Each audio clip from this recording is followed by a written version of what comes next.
Nuclear batteries are getting serious. Nuclear batteries are no longer just a strange footnote in energy history. For decades, they've been the stuff of niche engineering projects, handy in deep space or the Arctic tundra, but far too specialized for ordinary use. Now that's beginning to change. Quietly but steadily, new patents, new startups, and even military interest are breathing fresh life into the concept. Yes, I'm talking about real batteries powered by radioactivity, devices that draw steady energy from the most fundamental physical processes in the universe. And this time, the story feels less like science fiction and more like the beginning of a genuine industrial shift. For most of their history, nuclear batteries were tiny gadgets designed to last an absurdly long time while producing almost no power. The principle was simple. Take a radioactive isotope that decays steadily, capture the emitted particles with a semiconductor, and turn that into a trickle of current. That trickle, though, was microscopic. We're talking microwatts, not kilowatts. Great for a pacemaker, a sensor hidden in a glacier, or a scientific probe circling Saturn, but useless if you wanted to light a room, let alone run a vehicle. Take Betavolt in China, for example. Their design uses a radioactive isotope of nickel with a half-life of about 100 years. That's impressive longevity. One cell could outlive you, your children, and possibly your grandchildren. But it produces only about 100 microwatts. Enough for a sensor, yes. Enough for a flashlight? Not even close. City Labs in the US makes a similar product using tritium, an isotope of hydrogen, with a half-life of around 12 years. Tritium-based cells are lighter and more compact, but again, the energy output is minuscule. Meanwhile, the British company Arconlight has experimented with carbon-14, famous for its role in radiocarbon dating. Carbon-14's half-life is almost 5,700 years. That means a battery that could theoretically keep running until the year 8000 AD. Imagine leaving that as an heirloom instead of grandma's silver spoons. Still, even that ultra-durable battery produces only microwatts at best. So why bother? Because in environments where maintenance is impossible, on a Mars rover, inside the human body, or on the seafloor, microwatts can be priceless. A nuclear-powered pacemaker was actually developed in the 1970s using plutonium-238, and it ran flawlessly for decades. NASA's Voyager probes, launched in the 1970s and still transmitting today, owe their longevity to nuclear batteries.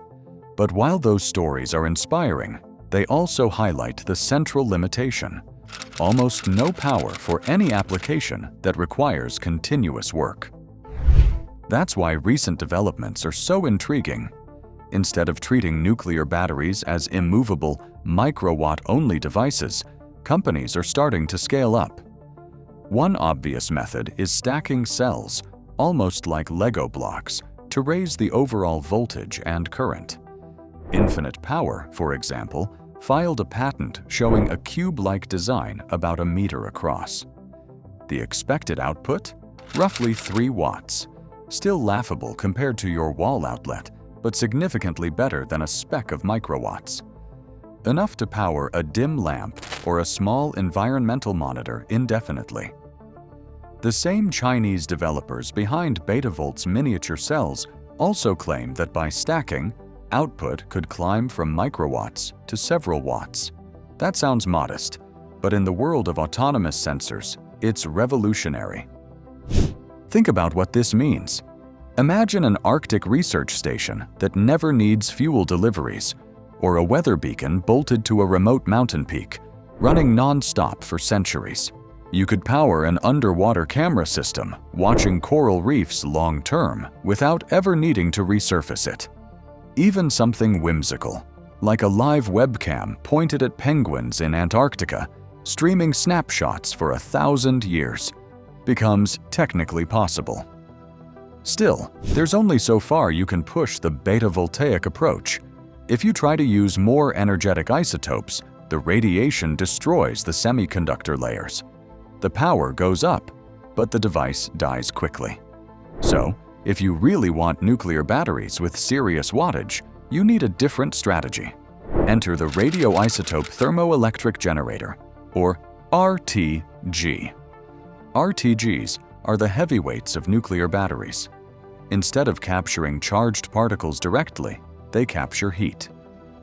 Radioactive decay produces steady warmth, and by pairing that heat source with thermoelectric materials, you can convert the temperature gradient into usable electricity. The process relies on the Seebeck effect, where heat flowing through certain materials generates a voltage. Unlike fragile semiconductors, thermoelectric modules can withstand harsher conditions, which means you can use isotopes that pump out a lot more energy. These devices aren't new. NASA has been using them since the 1960s. The Apollo missions relied on them. The Curiosity rover runs on one, and Voyager 1 and 2, still sending signals from interstellar space, are powered by plutonium-fueled RTGs. The Soviets, too, deployed thousands of RTGs across their territory to power remote lighthouses and monitoring stations, often fueled by strontium-90. Some of those abandoned units became urban legends, dangerous relics scattered across frozen landscapes.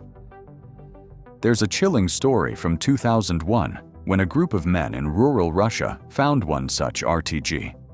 They discovered it was warm and, not realizing what it was, huddled around it for heat. The result was catastrophic radiation exposure. It's a reminder that while nuclear power can be a technological marvel, it comes with non-trivial risks. What's new is that modern startups are working on making RTGs smaller, safer, and more flexible.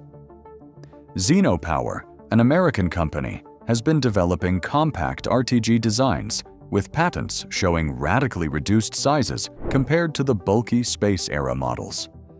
Their stated targets are 10 to 100 watts, enough for satellite payloads, undersea drones, or persistent Arctic sensors. Strontium fuel is back in the picture, and while their website emphasizes space and science applications, you'd have to be naive to think the defense sector isn't paying close attention. A drone that never needs refueling would change military strategy overnight. Then there's NDB, or nano-diamond batteries. Initially famous for their proposal to encase radioactive waste in diamond structures, they've broadened their ambitions into thermoelectric generators capable of producing anywhere from single watts to full kilowatts. They frame it as a heating solution for space and remote communities, but the implications are wider. Imagine disaster relief shelters powered by a suitcase-sized RTG, or remote villages cut off from reliable grids suddenly equipped with decades-long electricity sources. Howe Industries, another player, has floated the idea of nanoreactors, not just batteries, but tiny reactors producing kilowatts or even megawatts, essentially micropower plants. Now pause and think about the trajectory here. For most of the 20th century, nuclear energy was all about going big. Power plants the size of skyscrapers, with gigawatt outputs feeding millions of homes. What we're seeing now is the opposite. Nuclear energy shrinking, condensing, becoming portable. Instead of miles of cooling towers, we're looking at generators the size of a backpack. Instead of gigawatts for entire countries, it's tens of watts for individual machines or kilowatts for isolated communities. That's not just a technical shift, it's a conceptual revolution. Of course, challenges remain. Regulation will be a colossal hurdle. Anything radioactive triggers justified fears of safety, contamination, or proliferation. Even if the devices are sealed and robust, convincing the public that a nuclear battery is safe will take careful communication. Waste management also looms. What happens at the end of the battery's life? even if that's 100 years away. And then there's the cost. Manufacturing diamond-encased isotopes or precision thermoelectric modules isn't cheap, at least not yet. But consider the upside. A power source that runs for decades without refueling. A device immune to cold, heat, or darkness.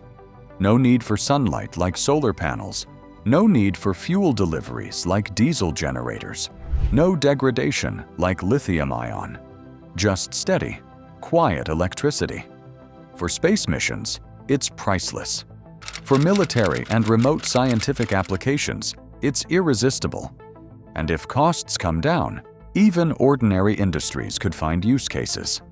Remote telecom towers, ocean sensors, disaster relief equipment, maybe even medical implants could all benefit from such longevity. In other words, nuclear batteries may finally be about to graduate from exotic curiosities into mainstream tools. They won't power your laptop or car, at least not soon. But they may very well power the infrastructure, machines, and scientific outposts that form the hidden backbone of modern civilization. And if humanity ever does face a post-apocalyptic scenario, you can bet these devices will be the last lights glowing in the dark. So next time you hear the phrase nuclear battery, don't dismiss it as fantasy. Think of the real, working prototypes, the patents already filed, the startups already funded. They are here, and they're only going to get stronger. And who knows, one day they might be the reason humanity keeps the lights on, whether on Earth, Mars, or far beyond.